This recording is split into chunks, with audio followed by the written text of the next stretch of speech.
Hello students, welcome again to my channel. कैसे हैं आप लोग? I hope all of you are good.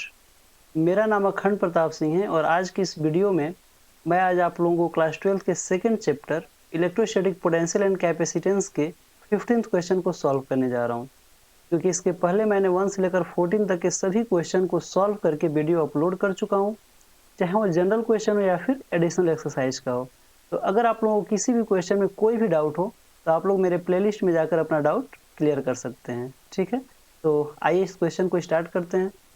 तो क्वेश्चन ये कह रहा है कि a spherical conducting cell of a inner radius r1 and outer radius r2 has a charge plus q।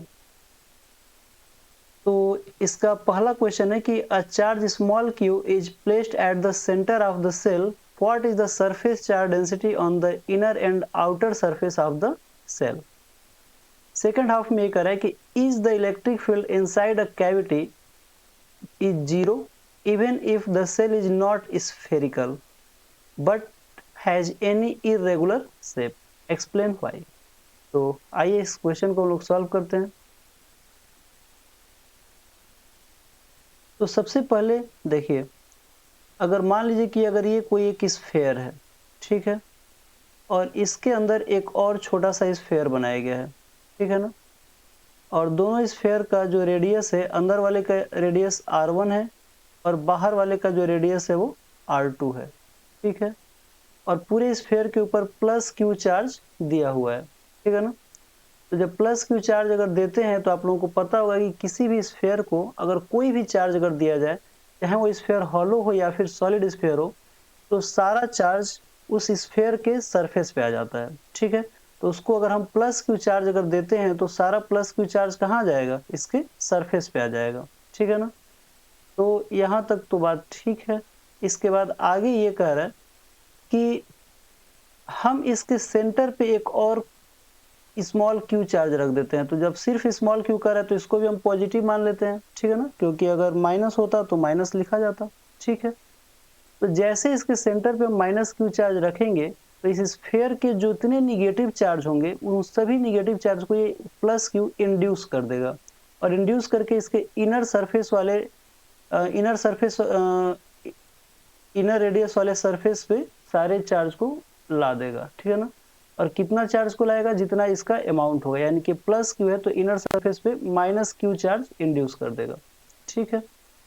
अब चूंकि माइनस क्यू चार्ज इंड्यूस हुआ है इस प्लस क्यू की वजह से, तो इसके आउटर सरफेस पे एक और प्लस क्यू के बराबर चार्ज इंड्यूस हो जाएगा, क्योंकि जब ये plus charge plus small Q minus Q के बराबर यहाँ पे चार्ज क्रिएट कर रहा है, तो जो इस चार्ज के द्वारा जो पॉजिटिव चार्ज बच जाएगा वो इसके आउटर सरफेस पे चले जाएंगे, ठीक है। अब हमसे पूछ रहा है कि इनर और आउटर सरफेस पे कितना चार्ज डेंसिटी होगा। तो चार्ज डेंसिटी आप लोगों को पता होगा कि चार्ज डेंसिटी को सिग्मा से रिप्रेजेंट करते हैं, और सिग्मा इक्वल टू होता है चार्ज अपॉन सरफेस एरिया। तो इनर सरफेस की अगर हम बात करें तो इसको हम 1 लिख देते हैं। तो sigma 1 equal to inner surface पे कितना चार्ज है? माइनस क्यू है, और इसका टोटल सरफेस एरिया कितना हो जाएगा? तो टोटल सरफेस एरिया स्फीयर का होता है 4 पाई आर स्क्वायर। तो इसका रेडियस r1 है तो ये हो जाएगा हमारा 4 पाई r1 का स्क्वायर, ठीक है ना। तो ये हमारा आंसर हो जाएगा।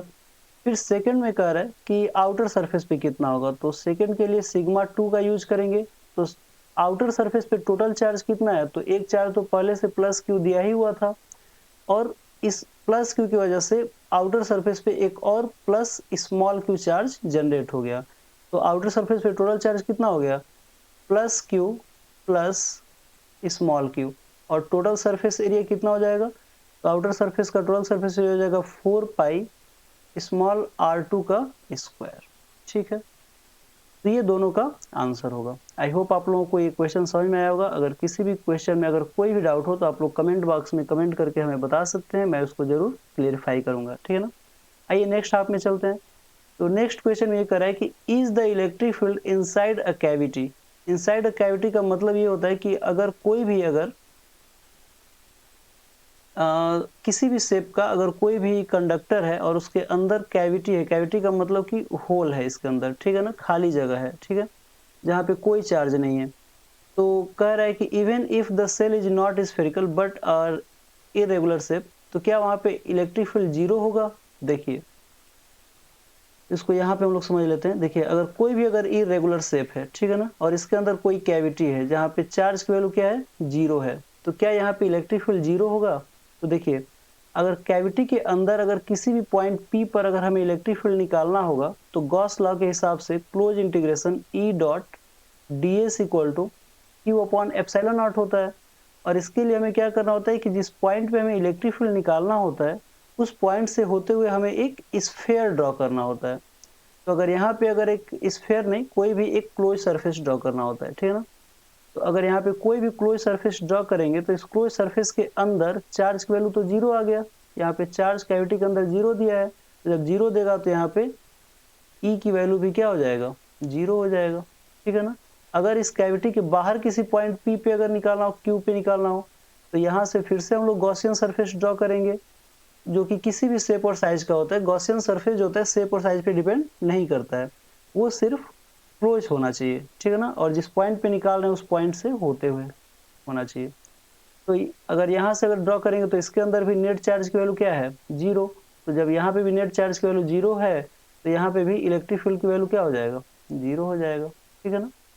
तो आई होप आप लोगों को इस क्वेश्चन का सोल्यूशन पसंद आया होगा, समझ में आया होगा। तो आप लोग मेरे चैनल को सब्सक्राइब करते रहिए, ताकि मैं और क्वेश्चन को जब सॉल्व करूं तो आप लोगों तक नोटिफिकेशन सबसे पहले पहुंचे। आज की क्लास में इतना ही। Thank you very much. जय हिंद।